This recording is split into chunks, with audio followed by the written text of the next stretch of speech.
आज की चर्चा के लिए हमारे पास जो स्रोत हैं वो वाकई बहुत दिलचस्प हैं।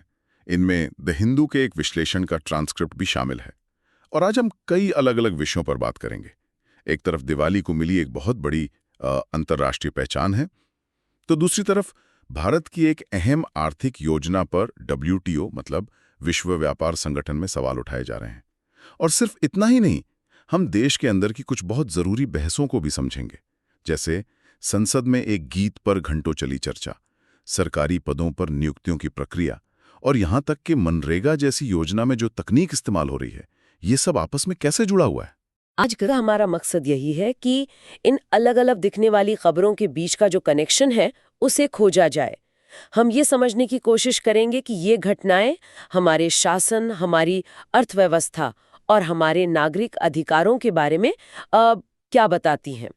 तो चलिए इस विश्लेषण की शुरुआत करते हैं। चलिए, तो सबसे पहली और अच्छी खबर से शुरू करते हैं। दिवाली को यूनेस्को की अमूर्त सांस्कृतिक विरासत, इंटेंजिबल कल्चरल हेरिटेज के लिस्ट में शामिल कर लिया गया है। ये बहुत बड़ी बात है। हाँ, ये वाकई एक बहुत बड़ी उपलब्धि है। और यहाँ ये समझना दिलचस्प है कि अमूर्त विरासत का मतलब क्या है।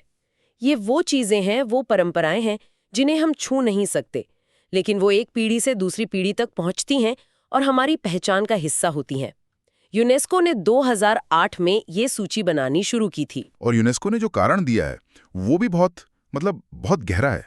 उन्होंने कहा कि दिवाली सिर्फ एक त्योहार नहीं है, ये सामाजिक समावेश का, हस्तशिल्प का, जैसे दिए बनाना, और लोगों के आपसी मेलजोल का प्रतीक है। बिल्कुल। और इस लिस्ट में भारत की और भी कई चीजें शामिल हैं। मतलब इसकी विविधता हैरान करने वाली है। हाँ, मैंने भी ये लिस्ट देखी। इसमें रामलीला है, वैदिक मंत्रोच्चार है, केरल का वो पुराना संस्कृत थिएटर कुटियाट्टम भी है। नहीं, इसमें गढ़वाल का रम्माण त्योहार, राजस्थान का कालबेलिया नृत्य, छऊ नृत्य, लद्दाख का बौद्ध जप, मणिपुर का संकीर्तन, और यहाँ तक कि पंजाब के ठठेरों द्वारा बनाए जाने वाले पीतल और तांबे के बर्तन भी हैं। मतलब इसमें योग, नवरोज, कुंभ मेला, दुर्गा पूजा और गुजरात का गरबा सब कुछ है। सही बात है। तो इस सूची में दिवाली का जुड़ना एक तरह की अंतर्राष्ट्रीय मान्यता है, जो ये स्वीकार करती है कि यह त्योहार भारतीय संस्कृति का एक जीवंत और बहुत महत्वपूर्ण हिस्सा है। तो एक तरफ हमारी संस्कृति को इतनी बड़ी पहचान मिल रही है, और दूसरी तरफ हमारी एक आर्थिक योजना पर अंतर्राष्ट्रीय स्तर पर सवाल उठ रहे हैं। और ये चुनौती चीन की तरफ से आई है, विश्व व्यापार संगठन यानी WTO में। ये एक बहुत ही गंभीर और पेचीदा मामला है। चीन ने भारत की प्रोडक्शन लिंक्ड इंसेंटिव यानी PLI योजना के खिलाफ शिकायत दर्ज की है।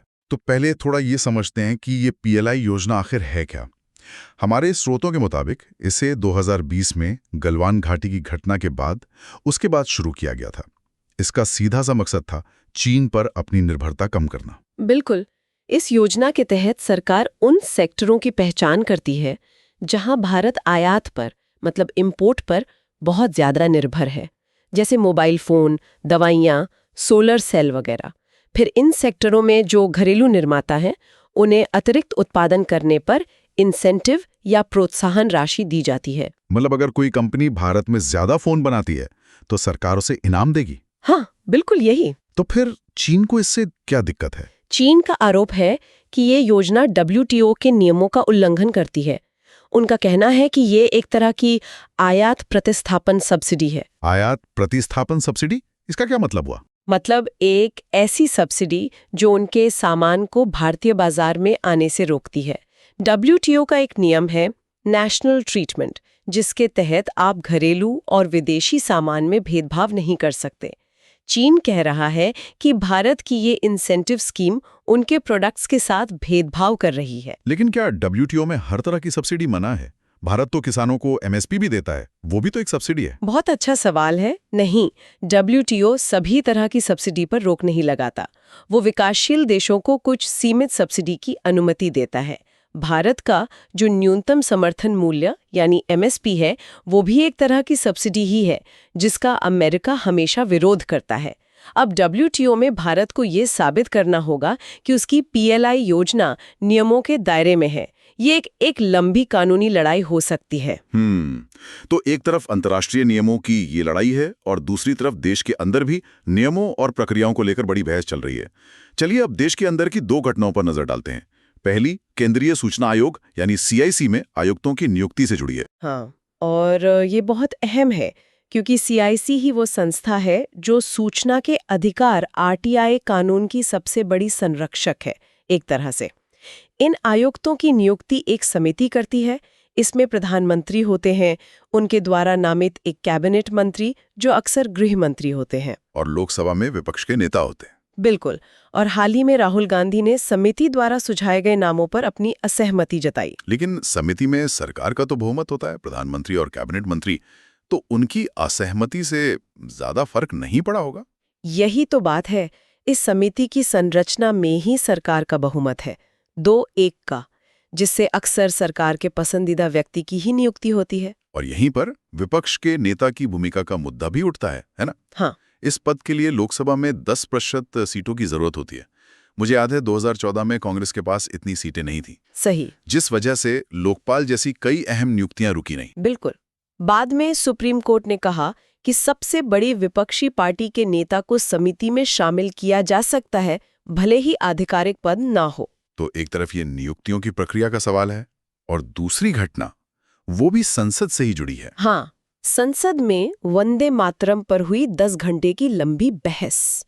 स्रोत में ये सवाल उठाया गया है कि जब देश में प्रदूषण जैसे कई गंभीर मुद्दे हैं, तो क्या संसद के सीमित समय का ये सबसे अच्छा उपयोग था? 10 घंटे, ये बहुत लंबा समय है। हाँ, और इस बहस में गीत के इतिहास पर भी चर्चा हुई। एक दिलचस्प बात सामने आई। 1937 में कांग्रेस कार्य समिति, जिसमें नेहरू, पटेल और मौलाना आजाद जैसे नेता शामिल थे, जी। उन्होंने ये फैसला किया था कि गीत के सिर्फ शुरुआती 2 पैराग्राफ ही अपनाए जाएंगे। हाँ, क्योंकि बाद के हिस्सों को उस समय धार्मिक सद्भाव के खिलाफ माना गया था। उनका मकसद था कि राष्ट्रीय एकता बनी रहे। तो ये ऐतिहासिक संदर्भ भी इस बहस का एक अहम हिस्सा है। बिल्कुल, लेकिन अब एक ऐसे मुद्दे पर आते हैं जो शायद सबसे ज्यादा गंभीर है, जहां तकनीक और नियमों का इस्तेमाल अनजाने में लोगों को उनके अधिकारों से वंचित कर सकता है। स्रोत में इसकी तुलना मनरेगा में हुए एक अनुभव से की गई है। मनरेगा में आभार आधारित भुगतान प्रणाली को 100% लागू करने का लक्ष्य रखा गया था। इसके लिए एक समय सीमा भी तय की गई। हाँ, और नतीजा ये हुआ कि जो मजदूर समय पर अपना आधार लिंक नहीं करा पाए, प्रशासनिक लक्ष्य पूरा करने के लिए उनमें से लाखों लोगों के नाम ये कहकर सूची से हटा दिए गए कि वे काम करने के इच्छुक नहीं हैं। क्या? मतलब सिर्फ इसलिए कि वो एक तकनीकी प्रक्रिया पूरी नहीं कर पाए, उनका काम करने का अधिकार ही छीन लिया गया? यही सबसे बड़ी चिंता की बात है।